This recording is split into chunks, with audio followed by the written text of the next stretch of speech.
Cuando naces, todo el mundo espera de ti que, si tienes vulva, te sientas mujer y te gusten los hombres. Y si tienes pene, te sientas hombre y te gusten las mujeres. Si no es así, entonces perteneces al colectivo LGTB. Y es que este colectivo lo componen las personas lesbianas, gays, transexuales, bisexuales, intersexuales y queers. Pero, ¿desde cuándo existen las personas que hoy denominamos LGTB?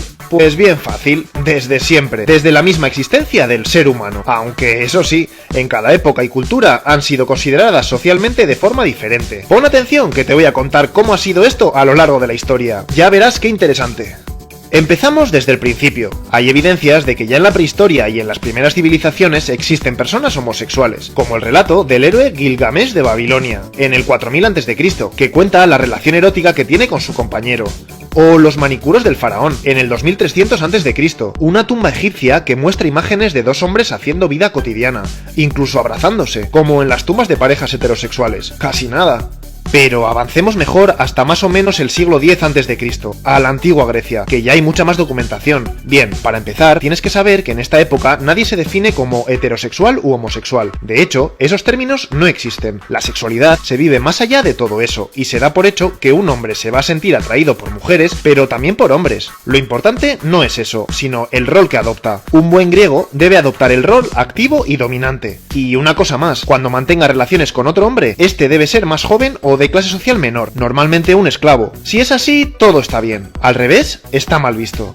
Algo muy habitual en esta época es la llamada pederastia, la relación que existe entre un adolescente y un hombre mayor que hace de maestro. Se dedica a su formación y educación, y con quien tiene relaciones sexuales. Aunque te sorprenda, entonces está muy normalizado. Pero acuérdate, este siempre debe ser el dominante, y este, el pasivo. ¿Hasta cuándo? Hasta que el adolescente deja de ser imberbe. A partir de entonces, seguir manteniendo relaciones está mal visto. ¿Y las relaciones homosexuales entre mujeres? Pues no están bien consideradas.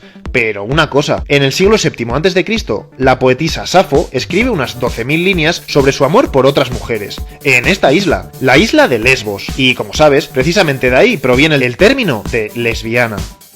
Seguimos con Roma. ¿Qué pasa ahí? Pues algo similar. La bisexualidad es la norma. Un romano puede tener sus amantes masculinos, pero siempre que adopte un rol dominante y activo, y lo haga con alguien más joven o de clase social menor. Eso sí, en Roma, estas relaciones son, digamos, más discretas. Se quedan en casa, sin exteriorizarlas tanto. Y además, la pederastia deja de estar bien vista y llega incluso a perseguirse. Fíjate, emperadores como Julio César, Trajano o Adriano practican la homosexualidad sin problemas, y Nerón llegó a casarse con 3 hombres. ¿Y las mujeres? Pues no se sabe mucho, pero se piensa que no tuvieron el mismo nivel de aceptación. Sociedades muy machistas, ya sabes. Ah, y algo importante, el emperador Heliogábalo es la primera transexual de la historia de la que se tiene constancia. Vistió como mujer, y hasta quiso cambiar sus genitales quirúrgicamente.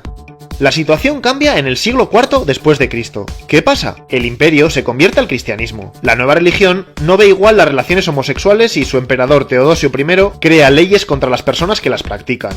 Y es que mira, en esta época, el famoso San Agustín hace su propia interpretación de la Biblia y dice que la sodomía es pecado, pero también el mayor crimen contra la humanidad, incluso más grave que matar a tu propia madre. ¡Toma ya! Se empieza a estructurar el pensamiento homofóbico del cristianismo, y empiezan las persecuciones. Un momento, ¿sabías que no hay ningún registro en todo el Nuevo Testamento donde Jesús condene la homosexualidad? En el siglo V cae el Imperio Romano y llega la Edad Media. En la sociedad ha calado la visión negativa del cristianismo hacia las conductas homosexuales y siguen las persecuciones por diferentes zonas de Europa. Pero fíjate, igual te sorprende, durante toda la Alta Edad Media, es decir, durante 1000 años aproximadamente, a pesar de todo, se tiene bastante tolerancia hacia las prácticas homosexuales. De hecho, en monasterios y conventos, los monjes y las monjas la practican con bastante frecuencia. Y una cosa más, flipa, en estos siglos se llevan a cabo en varias zonas de Europa las adelfopoiesis, hermanamientos entre dos hombres en iglesias católicas, que se comprometen a vivir juntos, cuidarse en la enfermedad, repartir tareas y compartir riquezas. Para algunos podrían tratarse de matrimonios entre personas del mismo sexo. Todo cambia en el siglo XIII. Las monarquías se vuelven más autoritarias, la sociedad se vuelve más teocéntrica y la intolerancia hacia la homosexualidad aumenta. A partir de ahora, en la mayoría de los países europeos y luego también en los americanos, ser homosexual es un crimen. Santo Tomás de Aquino declara que la sexualidad es para la reproducción. Así pues, la sodomía, que es así como se denomina desde el siglo XI a las conductas homosexuales, es algo contra natura y por tanto va contra Dios. Pues eso, para el cristianismo, si algo no procrea, es anormal y abominable. El discurso homofóbico se recrudece y penetra profundamente en la cultura de Occidente. A partir de ahora empiezan las verdaderas persecuciones contra los sodomitas. A menudo, las personas homosexuales son acusadas de traer enfermedades, malas cosechas y catástrofes naturales, por lo que son rechazadas y deshonradas. Y mucho más, también son detenidas, torturadas y condenadas a muerte, como lo hace la Inquisición en España, o como las terribles persecuciones que se dan en Florencia y Venecia a finales de la Edad Media. ¿Sabías que Leonardo da Vinci es perseguido y acusado de sodomita precisamente en Florencia? Finalmente es absuelto, pero qué situación tan horrible.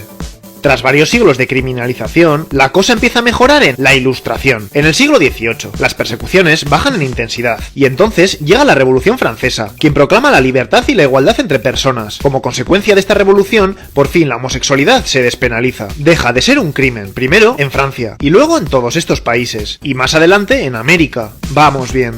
Y atención, pasa algo importante. La ciencia y la medicina empiezan a interesarse por el estudio de la homosexualidad. A partir de ahora, ser homosexual empieza a considerarse una enfermedad. Ya no es un crimen, ni un pecado. Ser homosexual es ser un enfermo, y pasa a incluirse en los tratados de medicina. Esto trae algo bueno, que aleja la homosexualidad de la moral. Pero algo muy malo. Si es una enfermedad, puede y debe ser tratada. Comienzan las terapias, muchas de ellas durísimas, como el electroshock y hasta la lobotomía, con resultados pésimos. Por cierto, es a finales del siglo XIX y precisamente en el contexto médico cuando empieza a emplearse el término homosexual. En estos países la homosexualidad ha dejado de ser ilegal, pero en el resto de países europeos, pues aquí sigue siendo un delito, y en algunos países como Inglaterra, las leyes contra quien la practica incluso se recrudecen, especialmente contra las mujeres, a las cuales se les realiza la ablación. ¡Madre mía! En Alemania se aprueba el famoso artículo 175 del Código Penal, que castiga las relaciones homosexuales masculinas, y es precisamente en este país, contra ese artículo, donde empieza el movimiento homosexual, el movimiento a favor de sus derechos y la reivindicación de que las relaciones homosexuales son algo natural, como la de Karl Heinrich Ulrich, un activista alemán, que es el primero que se proclama públicamente homosexual.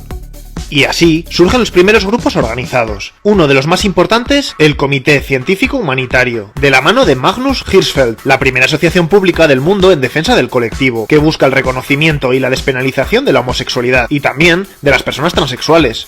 La lucha consigue su objetivo, y el artículo se elimina. Surgen las primeras revistas de temática homosexual, la primera película sobre el lesbianismo, y en 1930 se realiza la primera operación de la historia de reasignación de sexo a una persona transexual. Pero todos estos avances duran poco. Atención, ¿qué pasa? Los fascismos van apareciendo en diversos lugares de Europa, y estos vuelven a prohibir y perseguir la homosexualidad. La más dura, el nazismo. Buscando la pureza de la raza aria, Hitler recupera el maldito artículo nuevamente. Y así, decenas de miles de hombres homosexuales son detenidos y llevados a campos de concentración, solo por el hecho de ser homosexuales. Se calcula que durante el nazismo, 500.000 de ellos pudieron ser ejecutados. Seguro que sabes que en los campos de concentración se marca con un triángulo invertido rosa a todo homosexual. Pues bien, ese triángulo posteriormente se utilizará como símbolo de orgullo homosexual.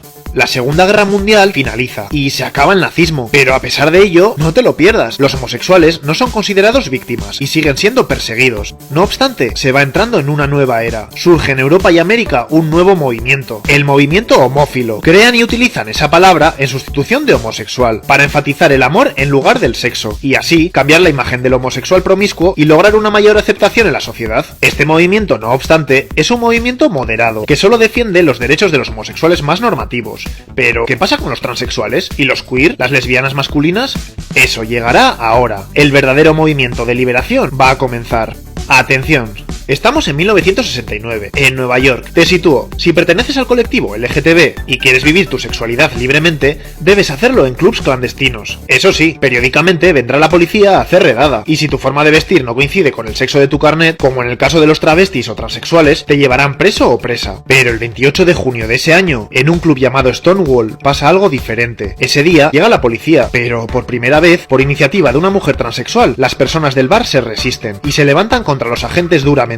Se producen los famosos disturbios de Stonewall, que duran horas y horas. Varias personas acaban heridas y muchas detenidas, pero ya nada va a ser lo mismo. Se inicia una renovada lucha por la liberación LGTB, y no hay vuelta atrás. Las protestas y las manifestaciones son cada vez más numerosas, y a partir de entonces se generan asociaciones y movimientos en contra de la LGTB-fobia. Al año de los disturbios, el 28 de junio de 1970, se da una manifestación para conmemorarlos, convirtiendo esa fecha en el Día del Orgullo del Colectivo colectivo LGTB. En los años siguientes se da el auge de las asociaciones en defensa de todas las personas del colectivo, a lo largo y ancho de Estados Unidos primero y por más países después.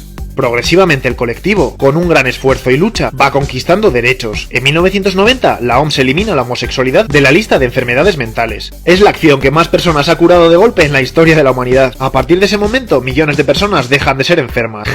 En 1999, los Países Bajos legalizan por primera vez el matrimonio homosexual. Ese mismo año, Israel reconoce a una mujer ser madre legal del hijo de su pareja mujer. En 2010, Australia reconoce por primera vez de forma legal el género neutro. En 2012, se aprueba en Honduras la ley de identidad de género. Se van reconociendo cada vez más los derechos del colectivo.